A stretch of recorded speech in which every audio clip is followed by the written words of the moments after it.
कि नरेंद्र मोदी के प्रधानमंत्री को बनकर 12 साल हो चुके हैं। कीमती आसमानों को छू रही हैं। गरीबों के गैस के सिलेंडर कम कर दिए गए। आज हम कर्जों में डूब रहे हैं। दाढ़ी पकड़कर मारते हैं, घर में घुसते हैं, मदरसों को तोड़ते हैं। अरे तुम कैसे बहादुर हो, तुम तो बुज़दिल हो, बुज़दिल हो। 3 भारत के नागरिक मारे गए और 133 करोड़ जनता का प्रधानमंत्री उसका कंडेम तक नहीं कर सकता। अगर मैं भारत के प्रधानमंत्री को कुछ ना बोलूं तो बाबा भी नाराज हो जाएंगे, अखिलेश भी नाराज हो जाएंगे। मैं इन दोनों को नाराज नहीं करना चाहता हूं। हम भारत के प्रधानमंत्री कहते हैं कि भारत विश्व गुरु बन गया,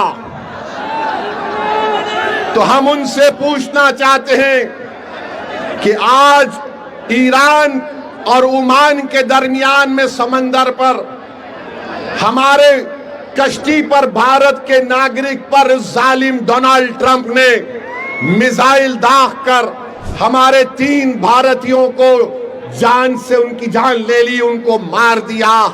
भारत के प्रधानमंत्री, आपकी जबान पर डोनाल्ड ट्रंप का नाम क्यों नहीं आता, बताओ। 3 भारत के नागरिक मारे गए और हम डोनाल्ड ट्रंप ने जो हरकत की, मिसाइल मारकर हमारे 3 भारत के नागरिक को मार दिया, उसके नरेंद्र मोदी उसकी मजम्मत नहीं करते हैं। अरे एनकाउंटर करो, मारो मुल्ला को, दाढ़ी पकड़कर मारते हैं, घर में घुसते हैं, मदरसों को तोड़ते हैं। अरे तुम कैसे बहादुर हो, तुम तो बुज़दिल हो, बुज़दिल हो। 3 भारत के नागरिक मारे गए और 133 करोड़ जनता का प्रधानमंत्री उसका कंडेम तक नहीं कर सकता। और अफसोस की बात यह है कि एक हमारे सीफेरर की लाश, सीफेरर की लाश 2 दिन से वहां पर रखी हुई है।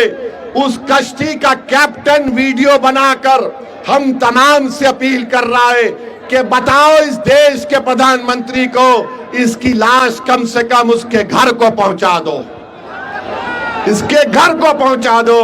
बताओ मेरे अजीज दोस्तों और बुजुर्गों, सिर्फ ताकत आजमाते हैं मजलूमों पर, कमजोरों पर, मगर ट्रंप क्या तुम्हारे पप्पा है? एक जालिम है वो।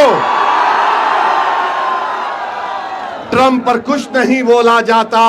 ऐसा लगता है कि मोदी जी से जब बोलेंगे अरे ट्रंप को बोलो, ट्रंप ही और नेतन्याहू ने मिलकर इस जंग का आगाज किया है। मेरे अजीज दोस्तों और बुजुर्गों, बहरहाल आप देख रहे हैं कि नरेंद्र मोदी के प्रधानमंत्री को बनकर 12 साल हो चुके हैं। कीमती आसमानों को छू रही हैं। गरीबों के गैस के सिलेंडर कम कर दिए गए। आज हम कर्जों में डूब रहे हैं। बहरहाल मेरे अजीज दोस्तों और बुजुर्गों, मैं यही चंद बातें आपके पास रखने के लिए आया हूं और इंशाअल्लाह ताला आता रहूंगा।